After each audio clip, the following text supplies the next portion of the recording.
Perform করতে হবে, I was not prepared. Award নিয়ে অনলি হয়েছিল, সবাই পারফর্ম করছে, মিশাবাই করলো, তো জায়েদ একটা করো। তো তখন মেয়েরা তো হ্যাবিচুয়েটেড না, 8-10 মিনিট ক্রস গান, প্রায় 12-13 মিনিট। তো আমি একটা ভুল হচ্ছে ডিগবাজি মেরে দিলাম। স্ট্যান্ড বাই, কিছু মনেই হয়নি তখন, মাথায়ও নাই, কারণ এগুলো আমি ছোটবেলায় খেলছি, এদের করছি এক সময় গুলশান ক্লাব। সেখানে সব মেয়েরা ফাইনাল রাউন্ডে বললো জায়েদ খানটা আমাদের সাথে হাঁটবে, ক্যাটওয়াক। তো হাঁটলাম, হাঁটার পরে ওই গান ছাড়লো আমার ছবির, মিউজিক আসলো, আমি এখানে একটা সেমটা করে ফেললাম। আচ্ছা, তখন আমি কিছু জানি না যেটা আমি এটা করলে এটা হবে, কারণ ওইটা তো আমেরিকাতে কোনো আউটপুট পাই। তো আমি আউটপুট বলেই না আমি কি করব। সে বললো জায়েদ ভাই কি করা যায়, তখন আমি বললাম যে আমি দুটো ডিগবাজি মেরে দিই। আচ্ছা, তুমি নিজে বললে যে ক্যাম্পেইনের জন্য, এবং পুরো ডায়লগটা কিন্তু আমার নিজের বলা, কেউ শিখায়নি, মানে কারো বলা কেউ বলেনি। এই পর্যন্ত জায়েদ খান কয়টা ডিগবাজি দিয়েছে কত অনুষ্ঠানে? বেশি হয় না, 8-10টাতে হয়। 8-10টাতে 2 কোটি, এ তো ভালো। 2 কোটি তো আপনি বলতেছেন, আমি তো 2 কোটি একবারে বলি না। 2 কোটি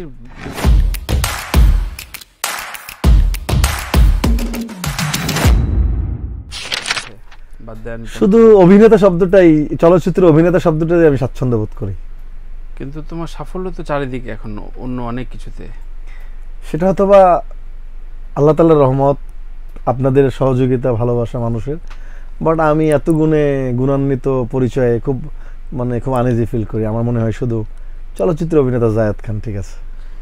গত প্রায় 6 থেকে 7 মাসের তোমার যে উত্থান, সেটা যেই স্তরের যে উত্থান, এইটা কেমন এনজয় করছো? দেশি তানভীর ভাই, আপনার যদি বলতে হয় আই এম ব্লেসড, আমি একটাই বলি, মানুষ এত ভালোবাসে, এত কাছে আসে, এত ছবি তোলে, এত বিভিন্ন জায়গায় অনুষ্ঠান, এত কাজ, আলহামদুলিল্লাহ। আমি একদম ক্যারিয়ারের খুব একটা স্বর্ণ সময় আমি পার করছি, ক্যারিয়ার স্বর্ণ সময়।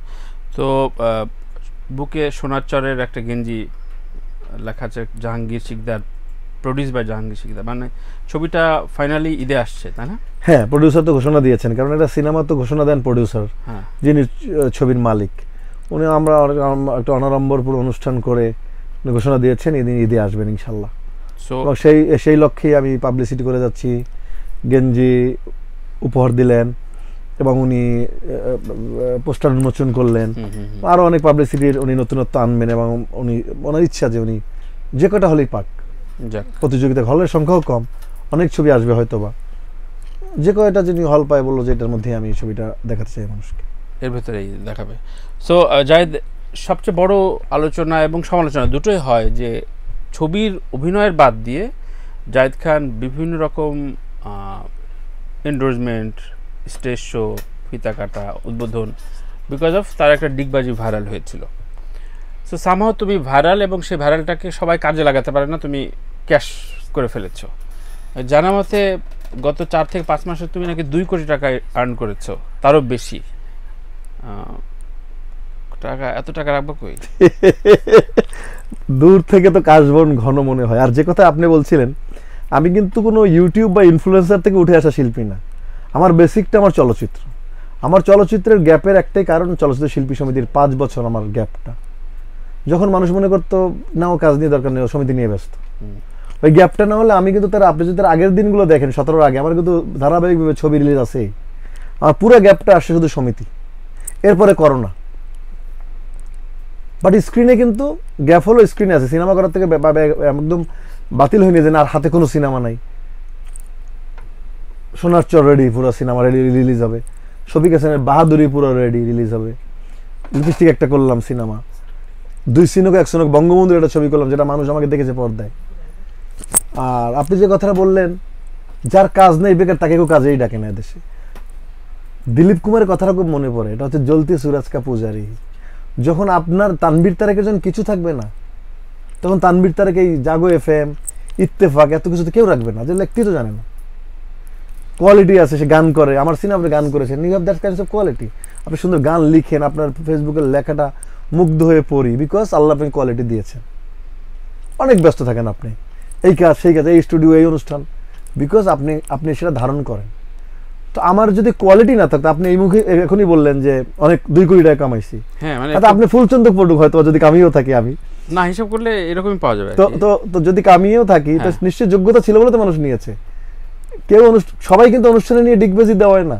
ডেফিনেটলি। আমি একটু শুরুতে আসতে যাচ্ছি, এই ডিগবাজির প্ল্যান এবং এই ঘটনাটা প্রথম ঘটলো কোথায় এবং কিভাবে তুমি মাথায় এলো যে আচ্ছা ঠিক আছে সব কিছু মিলে আমার শিল্পী সমিতির এত ক্রাইসিস, এই কোটপাড়া যাওয়া টাওয়া নিয়ে তুমি ক্লান্ত হয়ে যাচ্ছ, দেখি একটা কিছু চমক দেই, মানে কোত্থেকে এই ডিগবাজি? এইগুলো কিন্তু তানভীর আমার কখনো মাথায় আসেনি। আমি কোটপাড়ায় যেগুলো দৌড়েছি করেছি আমি ওর অধিকার আদায়ের জন্য করেছি। সে বিষয়ে আসবো না, আমি একটু টানে যাই। আমি অধিকার আদায়ের জন্য লড়েছিলাম, কিন্তু আমার মনোবল এতটুকু পর্যন্ত ভেঙে যায়নি। আমি নদী, ধান নদী, খাল বরিশাল, এই পানি কাদার মধ্যে থেকে বড় হয়েছে বরিশালে। তো আমাদের বরিশালের মানুষের মনোবল খুব প্রচন্ড শক্তি, কারণ ওই কাদা পানি যেগুলো ফেস করছি এর চেয়ে অন্য কোনো কেউ নরম করতে পারে না। সে গেল আমেরিকাতে, আমি একটা অনুষ্ঠানে গেলাম ঢালিউডে, আমাদের আলম ভাই ঢালিউড অ্যাওয়ার্ড, সেখানে ভার্জিনিয়াতে একটা প্রোগ্রাম হলো এবার আমাদের ঢালিউড অ্যাওয়ার্ডটা, সেখানে পারফর্ম করলাম। ওখানকার লোকাল 2 মেয়েকে নিয়ে 10 মিনিটের মধ্যে রিহার্সাল করে পারফর্ম করলাম। পারফর্ম করতে হবে, I was not prepared, award নিয়ে অনলি হয়েছিল, সবাই পারফর্ম করছে, মিশাবাই করলো তো জায়দ একটা করো। তো তখন মেয়েরা তো হ্যাবিচুয়েটেড না, 8-10 মিনিট ক্রস গান, প্রায় 12-13 মিনিট। তো আমি একটা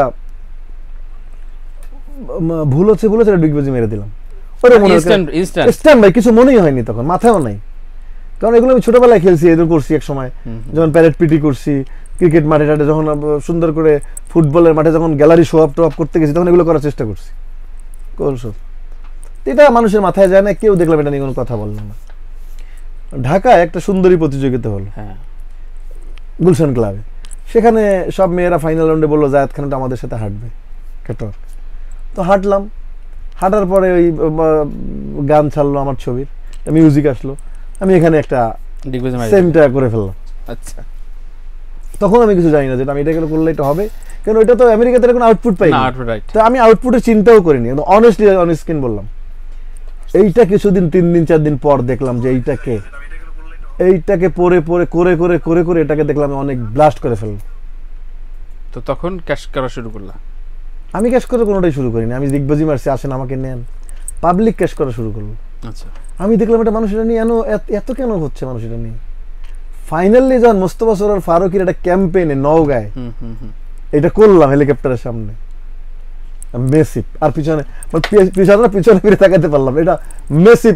তারপরে এই পপুলারিটির নেপথ্য কারিগর মোস্তফা সরোয়ার ফারুকী, মানে ফাইনেস্ট টাস্ক। উনি তো বলেই না আমি কি করব, সে বললো জায়েদ ভাই কি করা যায়, তখন আমি বললাম যে আমি 2 ডিগবাজি মেরে দেই। আচ্ছা, তুমি নিজে বললে যে ক্যাম্পেইনের জন্য, এবং পুরো ডায়লগটা কিন্তু আমার নিজের বলা, কেউ শিখায়নি, মানে কারো বড় লোক কেউ বলেনি, তোমার মতো করে বলছো? আমার মতো করে বলছি। আচ্ছা আচ্ছা আচ্ছা, দেখতে হবে না হলো যে কোনো সময় যে কোনো ভাষায় দরজা ভেঙে ঢুকে যাবো, এটা নিজের বানানো ছিল।